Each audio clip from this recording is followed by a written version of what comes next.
we need to start off with sort of the biggest breaking news. You guys got a promotion. You are now in the opening credit, and you get to do the famous. No, that's actually all going to switch. So every week it's going to be a different girl. Which is fun. All of us get to do this. Shush. Yeah. By the way, did you know that if you do it in a certain way, it looks like you're picking your nose? Like there's a science behind the shh. Yeah. Break down the science. Actually, I want to know. Is it like having to the side of the palette? And telling you where your finger is going to sound where your finger should go, because you actually have no idea where the middle of your face is. It takes a lot. So it's like, and people will tell you, and you feel like you're doing this, but it looks spot on. It takes an army. Well, we got a little bit of a sneak peek today of the new season, the Flashforward.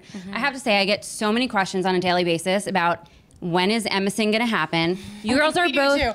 I'm sure you do. We don't get the Emerson every day. Game. And game. Yeah.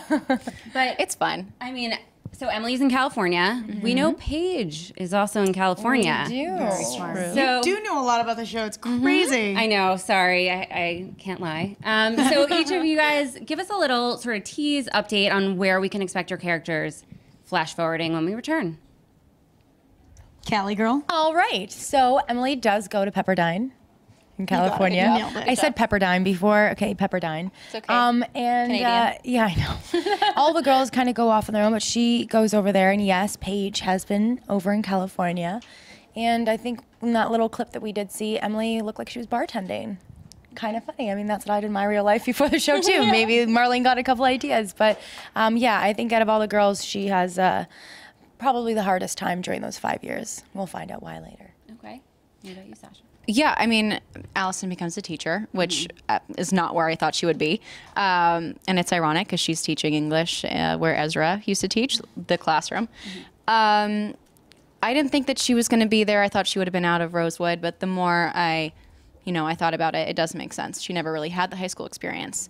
So as much as she's, teaching students, I think she's also kind of teaching herself. I think she went through a lot of therapy, and I think she's trying to rebuild what's left of her family. Her and Charlotte have a very close relationship now, so I think it's pretty special for her, and it's been fun for me to reinvent Allison. And what about Spencer? Spencer went to Georgetown, and she got to do her semester abroad in Oxford and traipse around Europe, which it's kind of fun. You'll get to see a lot of that storyline come out in the new season. And she's now back in Washington, D.C., where she's working on Capitol Hill. And not surprisingly. Not surprisingly. And like Sasha was saying, I think she's sort of like, when she got to college, she sort of like attacked going to therapy as much as possible so that she could try to get like a normal life. But obviously what that means is that there's still a lot of things that she hasn't quite come to terms with. So with so many years, I'm sure you guys getting the question, who is A, whether or not you knew you couldn't tease. One, are you relieved it is out there? And two, do you forget that it is out there? And sometimes you almost like want to stop yourself from talking about it, and then you remember, oh, it was finally revealed. Today in interviews, like somebody asked me, oh, when that happened, what was it? And I was like, oh, well, that was and I looked at Marlene and I was like, oh, no, I can say that now. That was Charlotte. Yeah. Like it feels weird to come out and say it. But that storyline has been now in the open. Yeah, I mean, I think we're so used to that. So it is. It's pretty cool, actually, to be able to talk to our fans normally. Like, wasn't that crazy? I can actually talk to you about it now. And then we always have new things that we can't share, but it's fine. I mean, it brings mystery to the show and makes our life a little bit harder, but that's okay. And they did just reveal you guys are getting a November special. What can you tell us about it? Is it like a standalone episode, or is it more of a look ahead at what we're going to see? I think it's a glimpse of the in-between. Okay. And a lot of it's like interviews and fun things that the fans haven't seen before. So and during that, I mean, we can actually tell you guys what happens. So, I mean, that was really fun for us, too, because we were free to talk. So, yeah, that's when you really get to see what the girls have been up to. Who do you think has changed the most from the pilot, and also when you look ahead to the flash forward?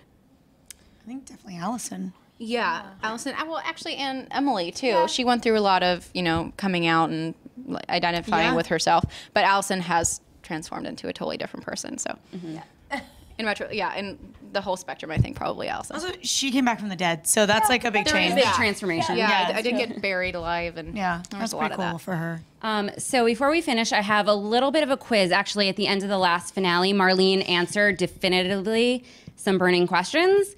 So I was wondering if you guys knew the answers as well. Cool. All right, so like here I'm we gonna go. be very And bad at Marlene this. told us the answers, so we know it must be true. Okay, so if Allie saved Hannah from the fire, who saved the other girls?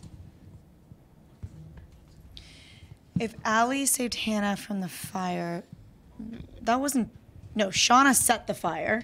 Yeah. Ugh, I feel like didn't she save all of them though? Didn't she take all of them out one Yeah, by one? I thought Allie pulled all of them. She says Sarah Harvey. Well, yeah, Sarah Harvey. That's what I was gonna say. Sarah Harvey, wasn't it? Yeah. Yeah. Okay.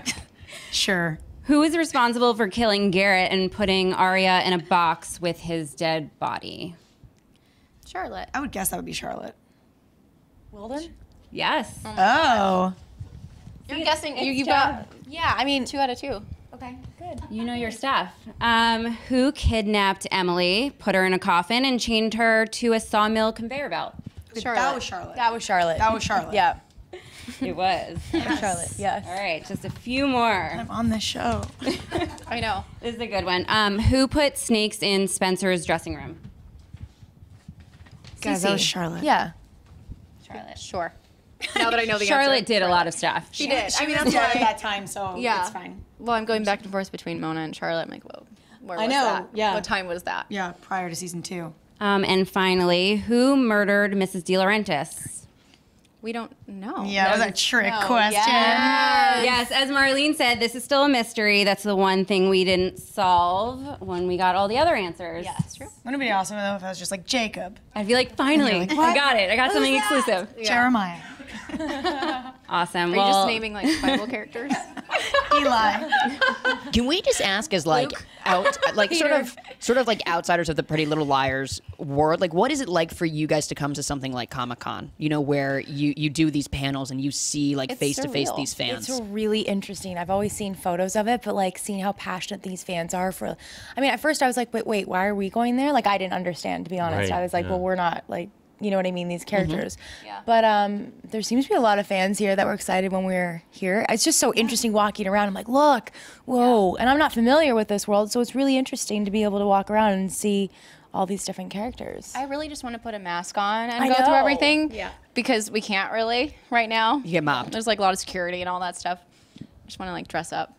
Yeah, it's also very eye-opening for us. I think anytime we get to go to any sort of convention or any large gathering of our fans, because it's just us filming this, you know, on the Warner Brothers lot, and we have social media, so we get a lot of like people tweeting at us or like Instagramming saying how much they love the show. But then when they watch it, they're alone in their houses, so you don't ever get to watch things with the fans. So to walk into a whole room full of hundreds of people dressed up as Redcoat and who are like shouting when they get to see the first 4 minutes of the new episode. It's like, it drives it home for us how much our fans really enjoy watching the show, and that's always wonderful. You know, it's such an amazing thing that we're so grateful to get to experience. Since it's not coming back until January, what are you guys unveiling to the fans at this Comic-Con? Not a lot. I mean, An pretty airing much we date. can't- Oh, the Yes. reveal. Premiere date. Yeah. We got our 4-minute clip. Okay. But I mean, other than that, I think what's fun for me is I take pictures of random things on the set, and then I'll post them, and they're kind of clues sometimes, but sometimes they're not, and they freak out over them, and I'm like, doesn't mean anything. You're just like messing with Doesn't people. mean anything, yeah, which is mean, but it's better than nothing. And Definitely. This is the kind of show that has, even by the standards of shows with big fan followings, this show creates sort of a different kind of fandom. When did you guys realize that this was going to change your lives in the way it did? What signs did you see that, oh my gosh, this was not going to be like a normal acting experience? I think it's because the fans are so invested in it, and they literally will go back and watch the seasons again just so that they can figure something out, which I've never really seen before. Little details. And I really started noticing that maybe in the second season. And it was a book series, but it's so different than the books as well.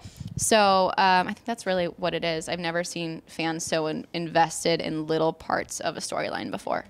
It really almost feels like Pretty Little Liars has become like cycles. Like I feel like it's always about to premiere. I mean, is it like a long shooting schedule for you guys? It's Yeah. yeah. Right? I mean, It's 9 months out of the year. Yeah, 9 months out of the year. Months out of the Yeah. year. give It's birth very to a long. new season every single Every time. year, You know, we I've do. had a lot. Yeah. And even though you guys don't see the whole season, I feel like that's why it feels like we're always on. Right. We've had 6 seasons, but it really feels like 12. Right. Yeah, well, and that's also I think very funny for us, because we're filming for 9 months out of the year, and for the fans, we're on for a certain amount of weeks in the summer and a certain amount of weeks in the winter, and then there's this huge gap. And so I know all the time, like all the fans are like, "Why are you shooting more episodes? Like, please, like, why can't we?" And I'm like, we're shooting them all the time. Like, we just can't Back release them all the off. time. Back it just off. takes more time than you think. Totally.